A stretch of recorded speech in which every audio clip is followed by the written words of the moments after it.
सत सत बार प्रणाम। नमो नमन अभिनंदन गणपति सत सत बार प्रणाम। नमो नमन अभिनंदन गणपति सत सत बार प्रणाम। नमो नमन अभिनंदन गणपति सत सत बार प्रणाम। गणपति सत सत बार प्रणाम। गणपति सत सत बार प्रणाम। श्री राम जय राम जय जय राम। श्री राम जय राम जय जय राम। श्री राम जय राम जय जय राम। श्री राम जय जय राम। प्रथम तुम्हारा नाम सुमरते आव पुष्प अर्पित हम करते। प्रथम तुम्हारा नाम सुमरते भाव पुष्प अर्पित हम करते। प्रथम तुम्हारा नाम सुमरते आव पुष्प अर्पित हम करते। प्रथम तुम्हारा नाम सुमरते भाव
रामचंद्र भगवान की जय।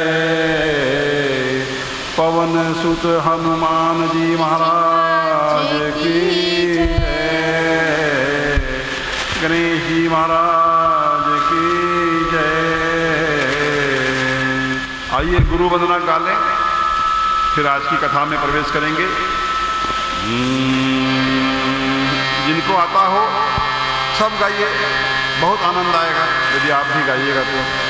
गुरुदेव दया करके मुझको अपना लेना। गुरुदेव दया करके मुझको अपना लेना। गुरुदेव दया करके मुझको अपना लेना। गुरुदेव दया करके मुझको अपना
परम मंगलमय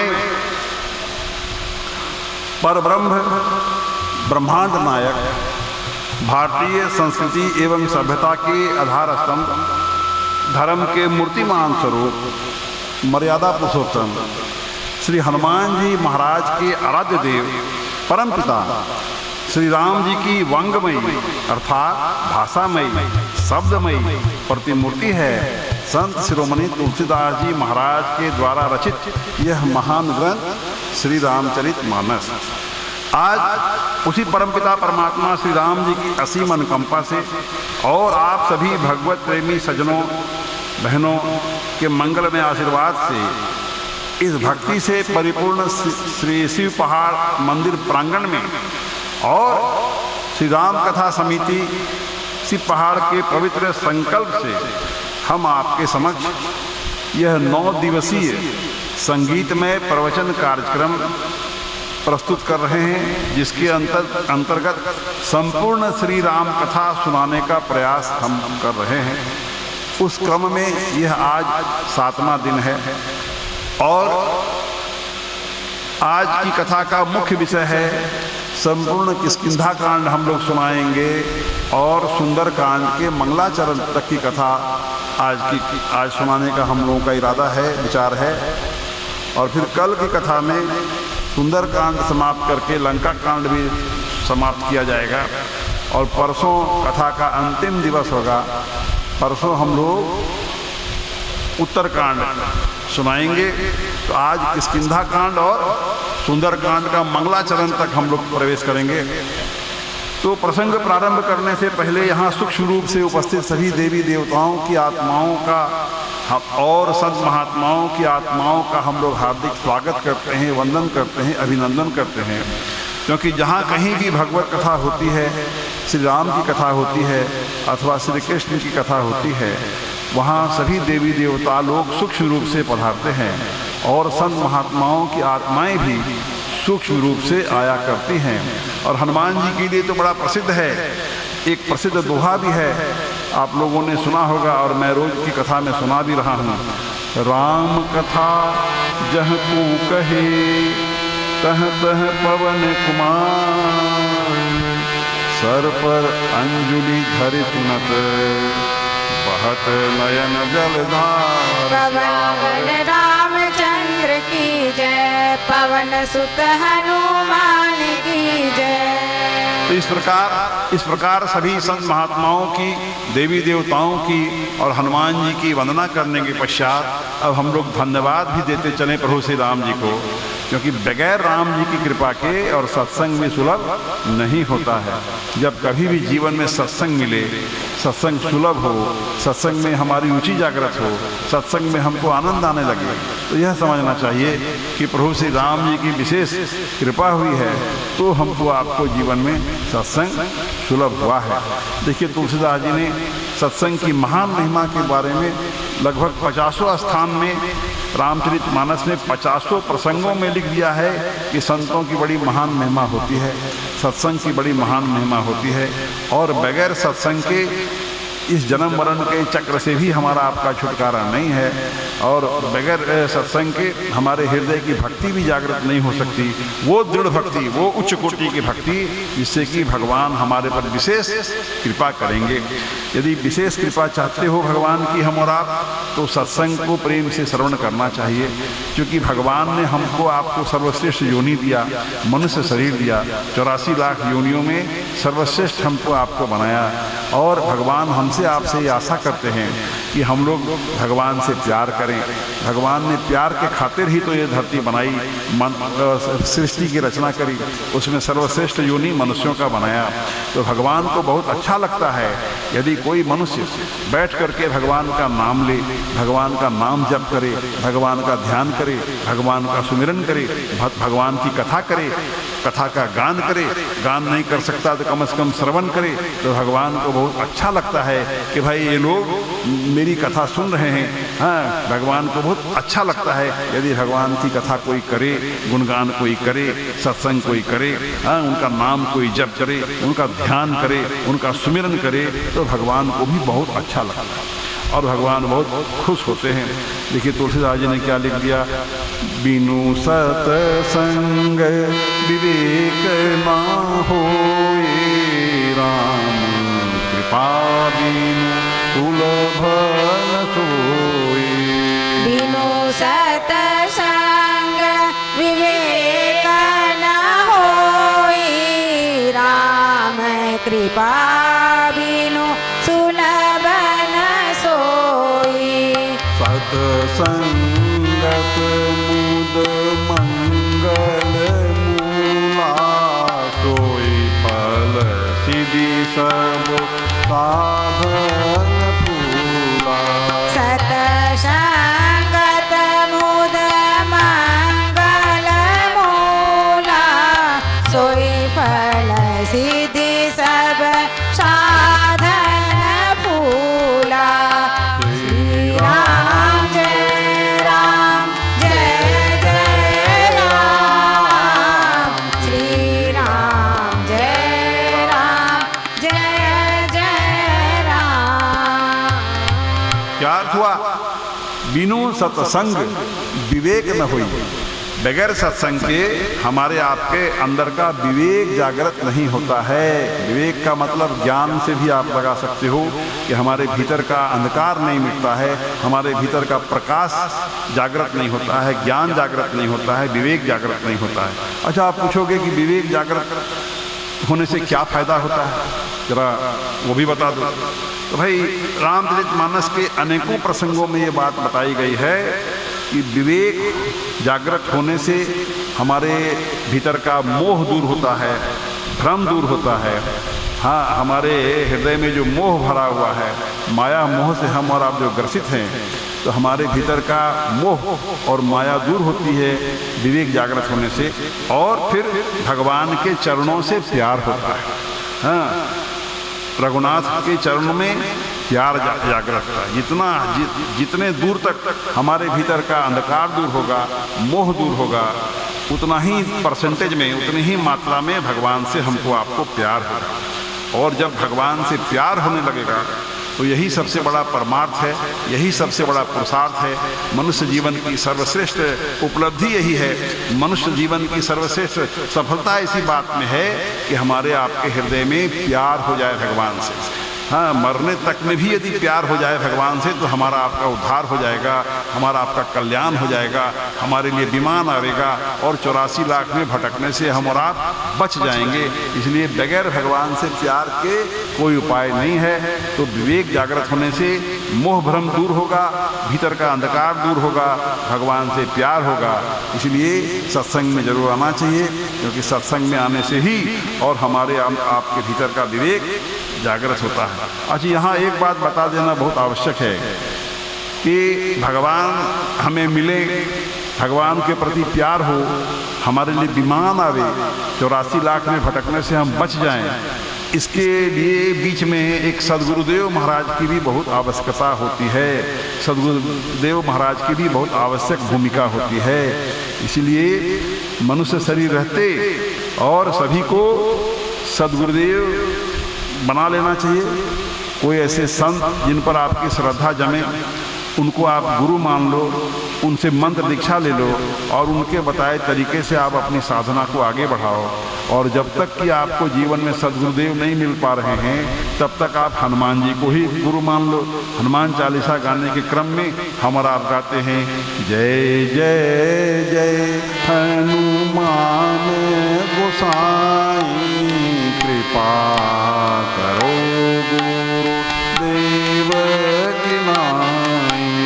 जय जय जय हनुमान गोसाई, कृपा करहु गुरुदेव की नाई। श्री राम जय राम जय जय राम, श्री राम जय राम। देखिए, हमारे हृदय में भगवान से प्यार हो, इसमें सदगुरुदेव महाराज की बड़ी अत्यंत महत्वपूर्ण भूमिका होती है। अच्छा, एक बात समझ लीजिए पहले ही कि गुरु और सदगुरु में बहुत बड़ा अंतर है। बहुत सारे लोग कन्फ्यूज हो जाते हैं कि जो शिक्षा गुरु हैं, स्कूल में जो मास्टर पढ़ाता है हमको आपको, कॉलेज में प्रोफेसर साहब पढ़ाते हैं, हम लोग उन्हीं को सदगुरु मान लेते हैं। नहीं, सदगुरु और शिक्षा गुरु में बहुत बड़ा अंतर है, आसमान पाताल का अंतर। शिक्षा गुरु तो हमारे सैकड़ों हो सकते हैं, नहीं हजारों भी हो सकते हैं, कोई बड़ी बात नहीं। जिनसे भी हमने कुछ सीखा वही हमारा शिक्षा गुरु। सबसे पहला शिक्षा गुरु तो हमारी माँ होती है, जो बच्चे को बोलना सिखाती है। हाँ, उसके बाद पिता होते हैं और भी घर के लोग होते हैं। हाँ, और शिक्षा गुरु अनेकों हो सकते हैं। किसी से हमने बाजा बजाना सीखा, वो हमारा गुरु हो गया। किसी से मोटरसाइकिल चलाना सीखा, वो हमारा गुरु हो गया। हाँ, कॉलेज में इतने सारे शिक्षक हैं, स्कूल में इतने सारे टीचर से हम पढ़ते हैं, सभी तो हमारे शिक्षा गुरु हैं। लेकिन सदगुरु जीवन में सिर्फ एक होता है। जिस तरह से एक स्त्री के लिए एक ही पति होता है और एक पत्नी के लिए एक ही स्त्री होती है, उसी तरह से एक मनुष्य के जीवन में एक ही सदगुरु होना चाहिए, एक ही मंत्र होना चाहिए, एक ही माला होनी चाहिए और एक ही इष्ट देव भी होना चाहिए। हाँ, आप इष्ट भी नहीं बदल सकते, आप माला को भी आपको नहीं बदलना है।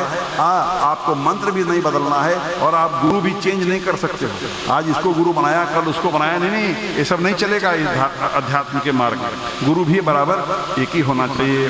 और जब तक आपको गुरु नहीं मिल रहे हैं, तब तक आप हनुमान जी को गुरु मान लीजिए। और देखिए, गुरु की महान महिमा हमारे सभी महान संतों ने, हमारे सभी महान ग्रंथों में गुरु की महान महिमा के विषय में सैकड़ों बातें कही गई। मैं एक दो बात उदाहरण के रूप में आपके समक्ष रखूंगा।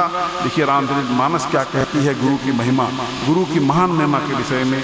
गुरु बिन भव निधि तरई न कोई, जो बिरंची शंकर सम होई।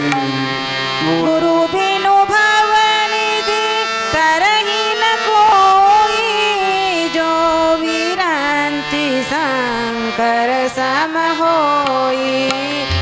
श्री राम जय राम, जय जय राम। श्री राम जय राम, जय जय राम।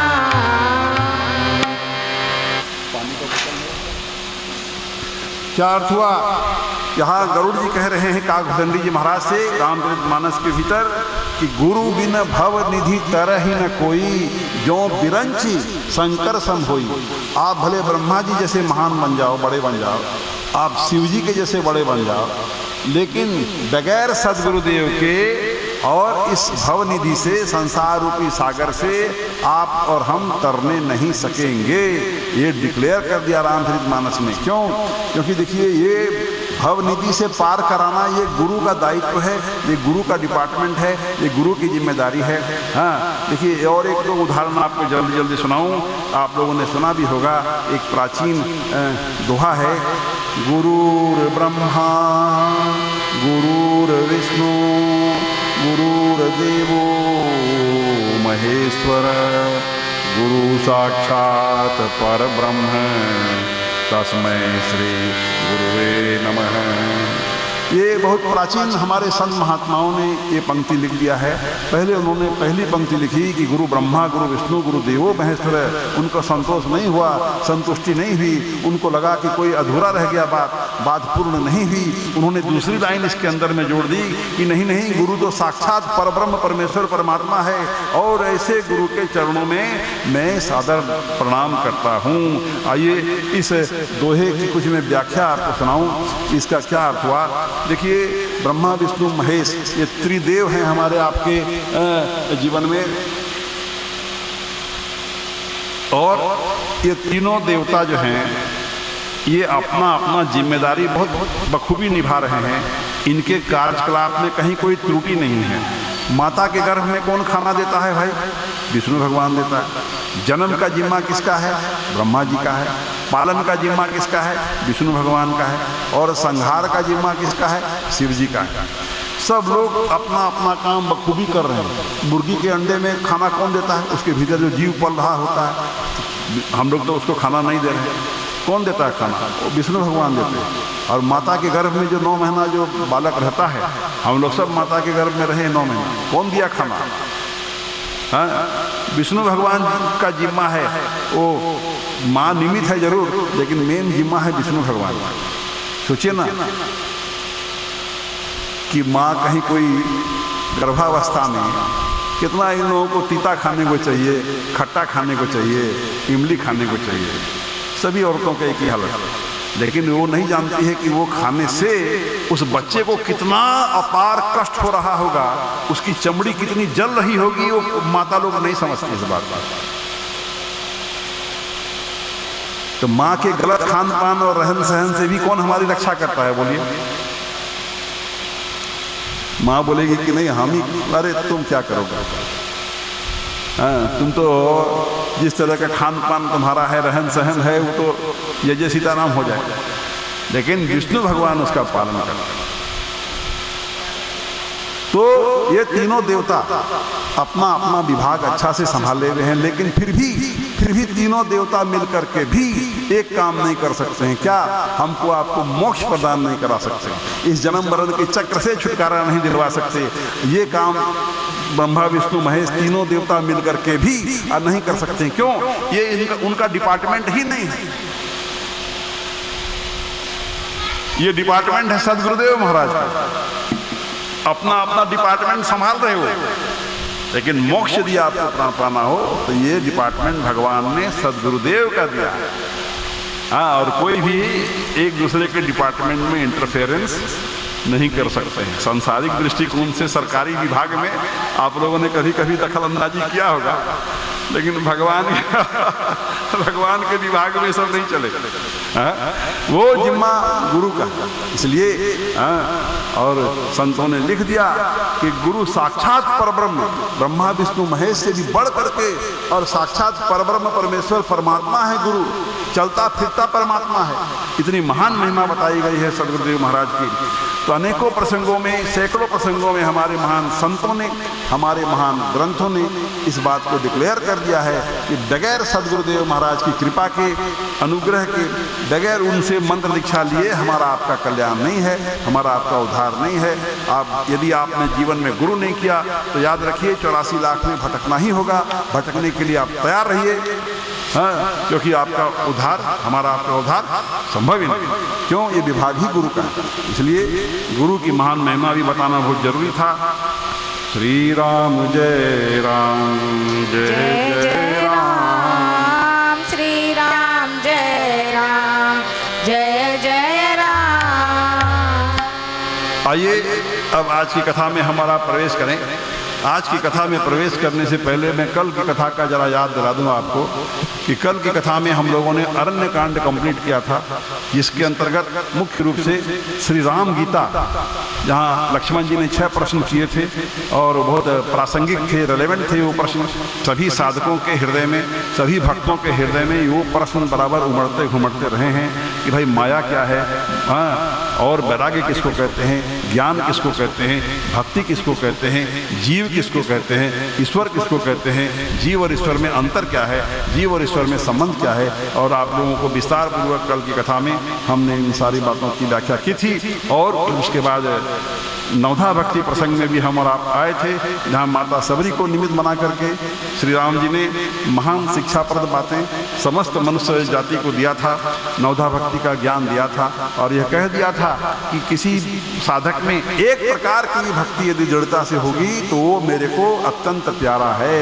नव महु एक हो जिनके हो, एक हो जिनके होई, नारी पुरुष सचराचर कोई, सोई अतिशय प्रिय भामिनी मोरे, सकल प्रकार भगति दृढ़ तोरे। श्री राम जय राम, जय जय राम, श्री राम जय राम, जय जय राम। तो कल की कथा में विस्तार पूर्वक ये सारी बातों पर चर्चा हो चुकी थी। आइए अब हम लोग किष्किंधा कांड में प्रवेश करें।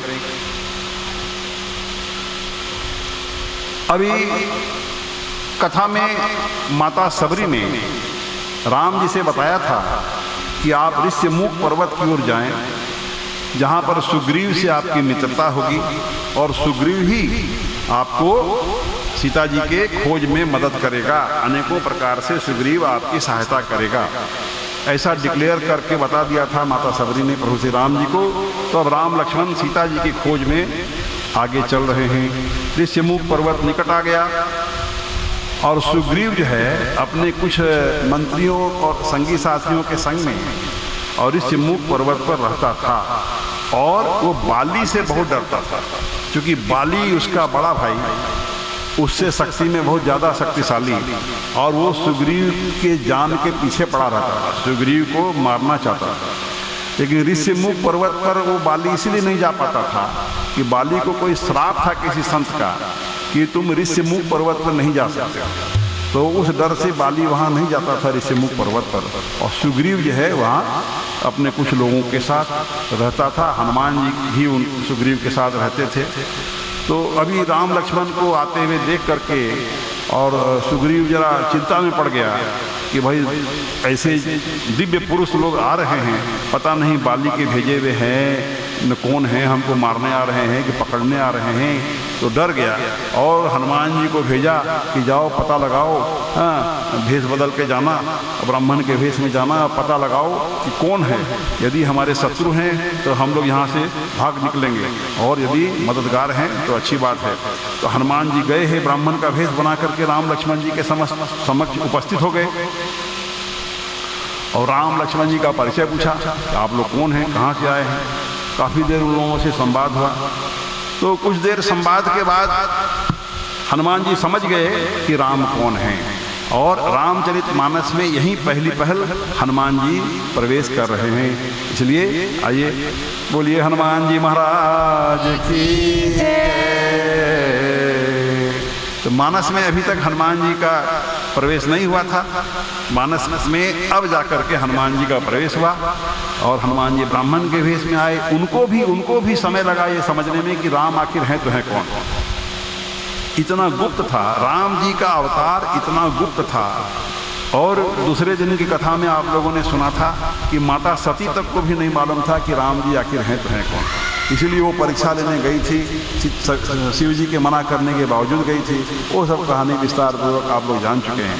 तो हनुमान जी जब नहीं पहचान सके तुरंत, और उनको भी जब टाइम लग गया हनुमान जी को पहचानने में, तो भगवान को हम और आप क्या पहचानिएगा। यदि भगवान साक्षात यहाँ आ भी जाएंगे तो भी हम और आप समझेंगे कि कोई बहरूपिया आया है, और उसको हम लोग क्या जाने उसके संग में क्या व्यवहार करेंगे। इसलिए भगवान को पहचानने के लिए भी सद्गुरुदेव की आवश्यकता होती है। बगैर सद्गुरुदेव की कृपा के और हम और आप साक्षात भगवान को भी नहीं पहचान सकते हैं। सद्गुरुदेव की महान महिमा है, हजारों तरह की महिमाएं हैं, उसमें एक महिमा और आप जोड़ लीजिएगा कि भगवान को पहचान कराने में भी सद्गुरुदेव महाराज जो हैं महत्वपूर्ण भूमिका निभाते हैं। बगैर सद्गुरुदेव की कृपा के साक्षात भगवान को भी आप पहचानने नहीं सकिएगा, आप बहरूपिया मान के उसको तिरस्कार कर दीजिएगा। तो अभी हनुमान जी पहचान लिए प्रभु श्री राम जी को। प्रभु पहचानी परेउ गई चरना, सो सुख उमा जाई नहीं बरना। प्रभु पहचानी परेउ गई चरना, सो सुख उमा जाई नहीं बरना। श्री राम जय राम, जय जय राम। श्री राम जय राम, जय जय राम। तो हनुमान जी ने जैसे ही पहचान लिया तुरंत वो अपने असली रूप में आ गए और प्रभु के चरणों में गिर गए। शिव जी कहते हैं माता पार्वती जी से कि वो सुख का वर्णन मैं नहीं कर पा रहा हूँ। अच्छा, हनुमान जी हैं कौन? शिव जी के ही अवतार हैं। तो शिव जी खो गए माता पार्वती को वो कथा सुनाने के क्रम में, और शिव जी खो गए, उस सुख में डूब गए जो हनुमान के रूप में। और स्वयं शिव जी जो हैं कि प्रभु श्री राम जी के चरणों में गिरे हैं, दोनों में मिलना आनंद हुआ है। प्रभु ने उठा के उनको अपने सीने से लगाया है। शिव जी बोल रहे हैं कि मेरी शक्ति नहीं है, उस सुख का वर्णन करने की मेरी ताकत नहीं है। और फिर कुछ दीनता भरी बात हनुमान जी कहते हैं, एक तरह से उलाहना देते हैं कि हे भगवान, मैंने आपको नहीं पहचाना क्योंकि आपकी माया इतनी प्रबल है कि बगैर आपकी इच्छा की कोई आपको पहचान भी तो नहीं सकता है, लेकिन आप पहचानने में हमको क्यों देरी की। एक तरह से उलाहना भी दे रहे हैं। और लेकिन हनुमान जी को आश्वस्त करते हुए और मानो हनुमान जी के निमित्त हम सभी साधकों को, भक्तों को एक तरह से भगवान आश्वस्त कर रहे हैं। क्या कह रहे हैं भगवान? हनुमान जी को हिम्मत दे रहे हैं। समदर्शी मोहि कह सबको, सेवक प्रिय अनन्य गति सो। समदर्शी मोहि कह सबको, सेवक प्रिय अनन्य गति सो। श्री राम जय राम, जय जय राम। श्री राम जय राम, जय जय राम। क्या अर्थ हुआ? भगवान डिक्लेयर करके यहाँ बोल रहे हैं एक बात कि दुनिया मुझको समदर्शी कहती है। माने सम, भगवान को लोग सम कहते हैं। हाँ, न भगवान किसी के लिए अच्छे हैं न बुरे हैं, सबके लिए बराबर हैं। भगवान सबको बराबर दृष्टि से देखते हैं, ऐसा दुनिया बोलती है। लेकिन भगवान कहते हैं नहीं नहीं, मैं सम नहीं हूँ। भगवान ने बता दिया कि मैं सम नहीं हूँ। जो मेरे सेवक हैं, भक्त हैं, संत हैं, प्रेमी हैं, मेरे दास हैं, वो मेरे को विशेष प्यारे हैं। डिक्लेयर करके बोल दिया भगवान ने कि मैं सम नहीं हूँ, भले दुनिया समझे सम। समदर्शी मोहि कह सबको, सेवक प्रिय अनन्य गति सो। अनन्य गति होता है सेवक। सेवक जो है अनन्य गतिक होता है, इसीलिए मुझको बड़ा प्यारा है, विशेष प्यारा होता है। तो अनन्य गतिक का मतलब भी समझ लीजिए, इस वर्ड का अर्थ समझ लीजिए। अगले दोहे में भगवान ने इस वर्ड का अर्थ समझा दिया है कि अनन्य गतिक का क्या मतलब हुआ। सो अनन्य जाके असी, मति न टरहु हनुमंत। मैं सेवक सचराचर, रूप स्वामी भगवंत। सियावर रामचंद्र की जय, पवन सुत हनुमान की जय। अनन्य गतिक वर्ड को आपने पकड़ा था।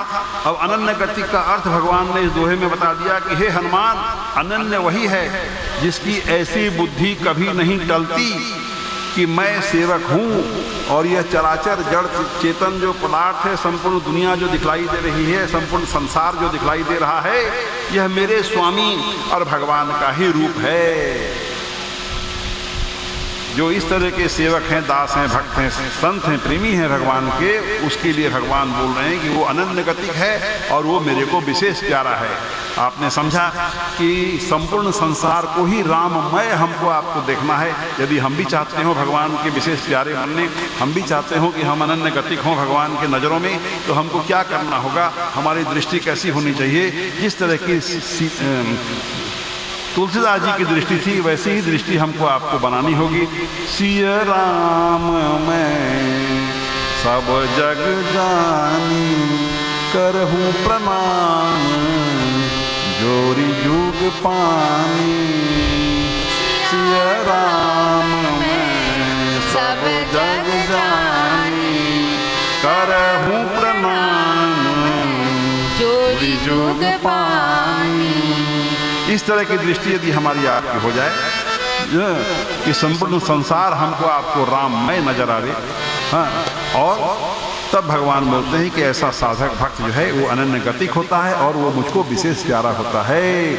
अब ये प्रारंभिक संवाद हुआ हनुमान जी से। फिर हनुमान जी ने उनको, राम लक्ष्मण जी को अपने कंधे पर बैठा करके और ऋष्यमुख पर्वत पर लाए हैं।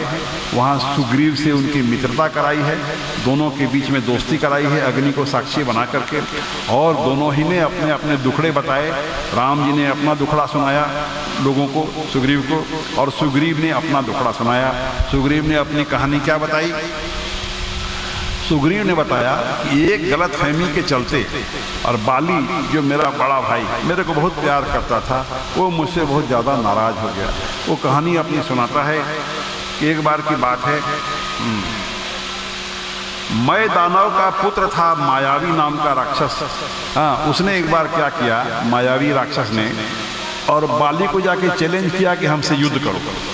बाली बहुत पराक्रमी था, बहुत वीर था, और उसको कोई चैलेंज कर दे कि हमसे लड़ाई करो, तो दौड़ा उसके पीछे मारने के लिए। और वो मायावी भागते भागते एक पर्वत की गुफा के भीतर घुस गया। तो बाली के पीछे पीछे सुग्रीव भी दौड़ा जा रहा है। तो बाली बोला सुग्रीव को कि मैं इस गुफा के अंदर जा रहा हूँ और 15 दिन के अंदर में मैं यदि लौट के नहीं आया तो तुम समझ लेना कि मैं मारा गया। और एक काम करना, एक बड़ा सा पत्थर रख देना गुफा के मुंह में और जा करके तुम किष्किंधा का राज संभालना। ठीक है भैया। तो अब गुफा के अंदर चला गया बाली। 1 महीना हो गया। 1 महीना के बाद क्या हुआ, बहुत जोर से आवाज़ हुआ। सुग्रीव अपना कहानी सुना रहा है राम जी को कि बहुत भीषण आवाज़ हुई और रक्त की धारा बहने लगी गुफा के मुंह से और रक्त की धारा निकलने लगी। तो मैं डर गया। मैंने सोचा कि शायद बाली मारा गया है। तो मैं क्या किया, मैंने पत्थर, एक तो बड़ा भारी पत्थर रख दिया गुफा के मुंह में और मैं वापस चला आया किष्किंधा। और वहाँ के मंत्रियों ने मुझको ज़बरदस्ती और किष्किंधा का राजा बना दिया। और कुछ दिनों के बाद बाली जब लौट करके आया तो उसको ये गलतफहमी हो गई। उसको गलतफहमी हो गई कि जानबूझ करके ये गुफा के मुंह में पत्थर रखाया, गुफा के मुंह को बंद कर दिया और जाकर के किष्किंधा का राजा बन गया। इसको राज्य पाने का लोभ था। इसीलिए राज्य के लोभ में इसने इस तरह से काम किया कि मुझको और गुफा के अंदर लॉक कर दिया, बंद कर दिया, गुफा का मुंह बंद कर दिया। ये गलतफहमी हो गई। सुग्रीव बता रहा अपना कहानी। अच्छा विचार कीजिए, आज जितने भी परिवार में, व्यक्ति में, राज्यों में, देश में, कितनी चारों तरफ तो संसार में गलतफहमी ही गलतफहमी बसी। सब लोग प्राय पति पत्नी के बीच में गलतफहमी हो जाता है, भाई भाई के बीच में गलतफहमी हो जाता है, नाते रिश्तेदारों के बीच में गलतफहमी हो जाता है। और गलतफहमी के चलते ही कितना तनाव हमारा झेल रहे हैं। विचार करते हुए श्रवण करें। तो भाई गलतफहमी का कारण यदि आप ढूंढेंगे तो गलतफहमी के कारण हमको ये समझ में आते हैं। कम्युनिकेशन गैप, संवादहीनता गलतफहमी होने का बहुत बड़ा कारण है। भाई भाई में गलतफहमी हो गया। क्यों भाई? क्योंकि हम उससे बात नहीं किए, क्लैरिफाई नहीं किए। हमने उससे पूछा नहीं कि तुमने ऐसा कहा है क्या तुमने ऐसा किया है क्या? अरे उसको एक मौका तो देना चाहिए अपनी सफाई पेश करने के लिए। मर्डर केस करके भी कोई जाता है तो जज साहब बोलते हैं भाई तुमको अपना सफाई में कुछ कहना है तो बोलो। तो हम लोग किसी को सफाई का मौका नहीं देते। मर्डर केस में जो आसामी है उसको सफाई का मौका देते हैं, लेकिन अपने भाई को, अपने पत्नी को, अपने रिश्तेदार को, अपने बंधु को, अपने मित्र को, अपने पड़ोसी को हम लोग सफाई का मौका भी जनरली नहीं देते हैं और एक गलतफहमी पाल लेते हैं अपने हृदय में। तो गलतफहमी का बहुत बड़ा कारण है कि संवादहीनता और दूसरा विश्वास की कमी। तो यदि हम लोग क्लैरिफाई करते चलें, संवादहीनता की अवस्था ना आने दें घर में, परिवार में, तो गलतफहमी नहीं होगी, तनाव नहीं होगा, भाई भाई परिवार प्रेम से रह सकते हैं। आज देखिए चारों तरफ गलतफहमी समाया है। एक राज्य दूसरे राज्य से टकरा रहा है। आंध्र प्रदेश तमिलनाडु से टकरा रहा है, तो ये राज्य उस राज्य से टकरा रहा है। एक देश दूसरे देश से टकरा रहा है। पूरे विश्व में गलतफहमी फैली। तो आपसी विश्वास की कमी और संवादहीनता की कमी। तो खैर यहाँ सुग्रीव अपनी कहानी सुना रहा है। राम जी ने उसको आश्वस्त किया कि घबराओ नहीं, मैं तुम्हारी सहायता करूँगा। और राम जी ने प्रोग्राम बनाया, एक काम करो भाई, तुम जा करके और बाली को तुम चैलेंज करो, और मैं उसको, बाली को एक बाण से ही मार डालूंगा। अच्छा, बाली को यह वरदान था कि उसके सामने आकर के कोई भी यदि लड़ेगा तो उस सामने वाले योद्धा की आधी शक्ति और बाली को मिल जाया करती थी। ऐसा कोई वरदान था। इसलिए राम जी ने छिप के मारा। 7 वृक्षों के पीछे छिपे हुए थे राम जी। अच्छा, पहले क्या हुआ कि बाली को जाके चैलेंज किया है, बाली दौड़ा है सुग्रीव को मारने के लिए, दोनों में लड़ाई हुआ। अब राम जी छिप के बैठे हैं कि भाई तीर मारेंगे बाली को, लेकिन दोनों भाई का चेहरा मोहरा, दिल डोल ऐसा था कि राम जी को भी कन्फ्यूजन हो गया कि बाली उसमें कौन है और सुग्रीव उसमें कौन है।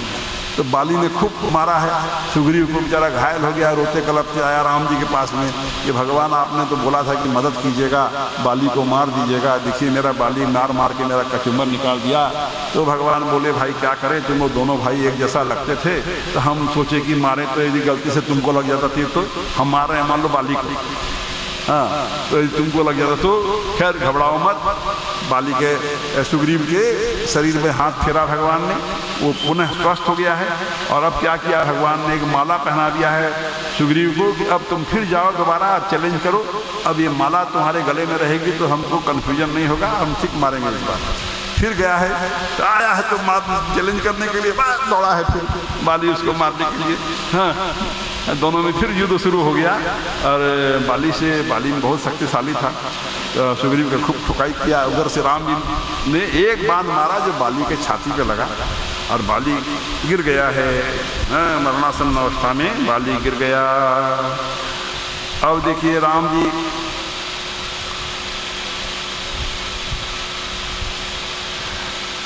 बाली जो है घायल होकर के और गिर गया है भाई।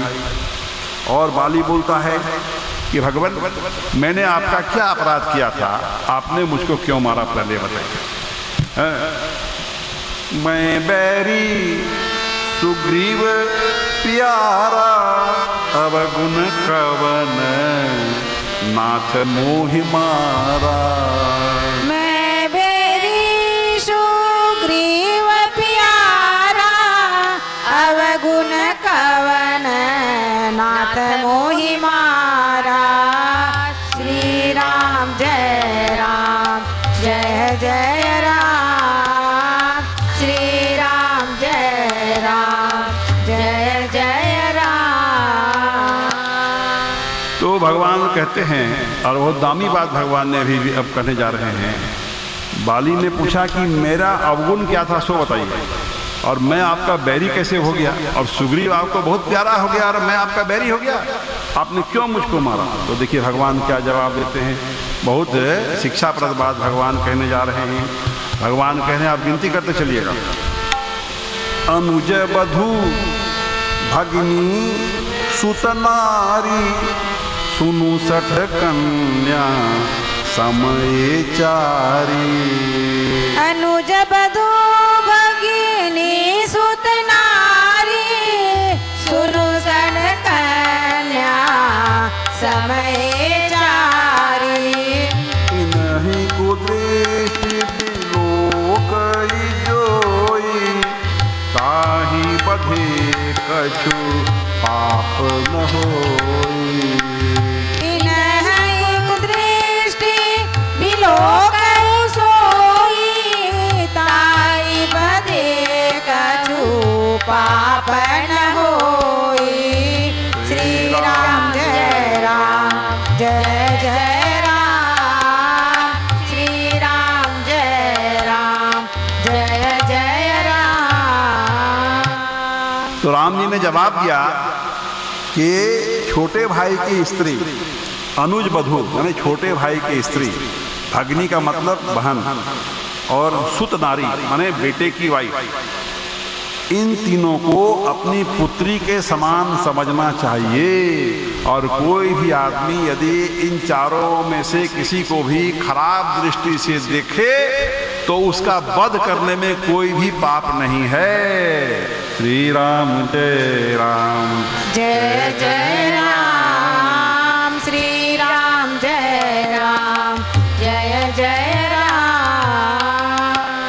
तो खैर बाली से बड़ा मार्मिक संवाद हुआ और बाली ये बोलता है कि ठीक है, मैं थोड़े समय के लिए पापी हो गया था। क्यों? क्योंकि वो सुग्रीव की पत्नी को जबरदस्ती हर लिया था बाली जो है। हाँ, सुग्रीव को तो मारकूट के अपने घर से, राज्य से निकाल बाहर किया था और उसकी पत्नी को जबरदस्ती रख लिया था। तो बाली बोलता है कि ठीक है, मैं थोड़े समय के लिए पापी हो गया था और अभी मैं मर रहा हूँ और आप मेरे सामने खड़े हो, क्या मैं फिर भी पापी? हाँ? बोले बाली बोलता है कि मैं मर रहा हूं और आप मेरे सामने खड़े हो। सुनहु राम स्वामी सन, चलन चातुरी मोर, प्रभु अजहू मैं पापी, अंत काल गति तो। सिया बलराम चंद्र की जय, पवन सुत हनुमान की जय। क्या अर्थ हुआ? बोलता है कि मेरा अंत काल आ गया और मैं मर रहा हूं और आप मेरे सामने खड़े हो, तो क्या मैं अभी भी पापी? भगवान तो दया के भंडार हैं, कृपा के सागर हैं, समुद्र है। दया आ गई भगवान, हाँ, भगवान पिघल गए। ये बात सुन करके भगवान पिघल गए, बोले बाली ठहरो ठहरो, मैं तुमको स्वस्थ कर देता हूं, मैं तुमको मरने नहीं दूंगा, तुम अपने प्राणों को टिकाओ, मैं तुरंत तुमको ठीक कर देता हूँ। तो बाली बोलता है नहीं नहीं, मेरे को ठीक नहीं होना है। हाँ, क्यों? जन्म जन्मांतर ऋषि मुनि लोग, साधु महात्मा लोग आपका ध्यान करते हैं, आपका जप करते हैं, आपका नाम लेते हैं, फिर भी अंत काल में उनके मुंह से राम शब्द नहीं निकलता है। हाँ, और मैं मर रहा हूं और साक्षात आप खड़े हो, ये मौका अब दोबारा नहीं मिलने वाला। हाँ, जन्म जन्म मुनि जतन कराही, अंत राम कही आवत नाही। जन्म जन्म मुनि जतन कराही, अंत राम कही आवत नाही। मम लोचन गोचर सोई आवा, बहुरी की प्रभु वस बन ही बनावा। मम लोचन गोचर सोई आवा, बहुरी की प्रभु वस बन ही बनावा। श्री राम जय राम, जय जय राम। श्री राम जय राम, जय जय राम। तो जन्म जन्मांतर मुनि लोग तप करते हैं, क्या नहीं करते हैं, कितनी साधना करते हैं, फिर भी अंत समय में उनके मुख से राम नाम नहीं निकलता है, और वो साक्षात भगवान परब्रह्म परमेश्वर मेरे नेत्रों के सामने खड़ा है। ये संयोग हमको किसी जन्म में नहीं मिलने वाला है, इसीलिए मुझको अपना प्राण नहीं रखना है, मुझको अब जाने दीजिए प्रभु, ये मौका दोबारा नहीं मिलेगा। और जाते जाते बाली ने भगवान की स्तुति गाई है। अब नाथ करी करुणा बिलोक हूँ, देहु जो बर मांग हूँ। देहु जो वर मांगहूँ, देहु जो वर मांगहूँ। यही जो निजन मोह करम बस कह, राम पद अनुराग हूँ। राम पद अनुराग हूँ, राम पद अनुराग हूँ। हाँ, राम पद अनुराग हूँ, राम पद। देखिए, बाली ने जो वरदान मांगा वो हम सबों को मांगना चाहिए कि नहीं, आप लोग विचार कीजिए। बाली ने क्या वरदान मांगा कि मैं कर्म बस जिस भी जोनी में जन्म लूं, जितनी बार भी जन्म लूं, गम नहीं है। कर्मों के अनुसार मुझको जितना बार भी जन्म मिले मिले। मैं ये नहीं बोलता कि मुझको मोक्ष दीजिए, कि मुझको देवता बना दीजिए, कि मुझको अपने धाम में ले चलिए, मैं कुछ नहीं बोल रहा। चाहे जितना भी जन्म हो, लेकिन जिस भी जोनी में मैं जन्म लूं, आपके चरणों के प्रति मेरा प्रेम बना रहे, बस यही वरदान दीजिए और कुछ भी नहीं चाहिए। मैं रोज की कथा में बोल रहा हूँ कि बड़े बड़े लोगों ने, बड़े बड़े संत महात्मा लोगों ने, देवी देवताओं ने भी और भगवान से भगवान के चरणों में प्यार मांगा है, प्रेम का वरदान मांगा है। चाहे वो शिव जी क्यों न हो, ब्रह्मा जी क्यों न हो, गुरु वशिष्ठ क्यों न हो, जनक जी क्यों न हो, सनकादिक ऋषि, हनुमान जी, लक्ष्मण जी, भरत जी, सब लोगों ने, भरद्वाज जी, बड़े बड़े ऋषि मुनियों ने, संत महात्माओं ने, देवी देवताओं ने भी और भगवान से भगवान के चरणों में रति का वरदान मांगा। और यहाँ पर भी और बाली ने भी वही वरदान मांगा। तो हमको आपको क्या मांगना चाहिए, विचार करते चलिएगा मेरे भाई बहन। और देखिए, फिर अंगद के लिए भी बोला बाली ने कि अंगद जो है इसको आपके जिम्मा में मैं सौंप रहा हूँ। हाँ, इसको अपना दास बनाइएगा, इसको अपना सेवक बनाइएगा। और यह कह करके और बाली ने प्राण त्याग दिए। श्री राम जय राम। जय जय राम, श्री राम जय राम, जय जय राम। अच्छा, एक बात का विचार कीजिए। आप लोगों ने श्रीमद् भागवत की कथा भी जरूर सुनी होगी। हाँ, कृष्ण भगवान आए हैं द्वापर युग में। राम जी तो त्रेता युग में आए थे, त्रेता के बाद द्वापर युग आता है।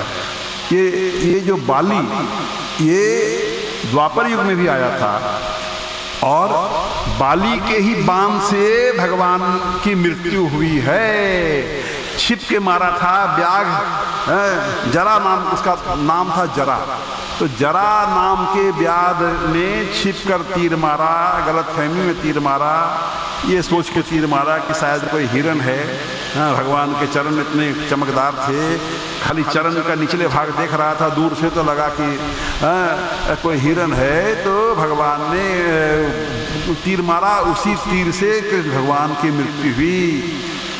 इसका आध्यात्मिक अर्थ क्या है? और कल की कथा में शूर्पणखा की कथा भी हमने आपको सुनाई थी, जो काम भावना से राम जी के पास गई थी।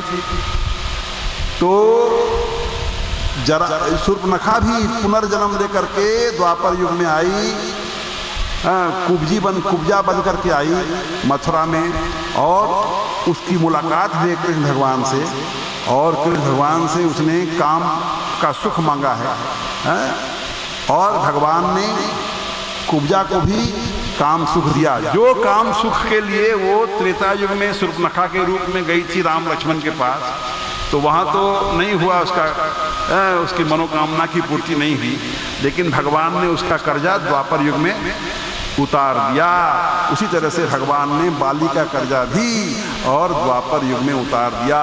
देखिए, भगवान किसी का कर्जा नहीं रखता है, पहले बात समझ लीजिए। जब शूर्पणखा का कर्जा नहीं रखा, जब बाली का कर्जा नहीं रखा, तो हमारा आपका कर्जा भी नहीं रखेगा। इसलिए भगवान के काम में सबको सहयोग करना चाहिए, मदद करना चाहिए यथासंभव। और भगवान विश्वास रखें कि भगवान हमारे आपके कर्जे को भी नहीं रखेगा, चाहे इस जन्म में उतार दे, चाहे किसी न किसी जन्म में उतार देगा। जब शूर्पणखा के कर्जा को नहीं रखा, जब बाली के कर्जा को नहीं रखा, तो हमारे आपके कर्जे को भी नहीं रखेगा। श्री राम जय राम, जय जय राम।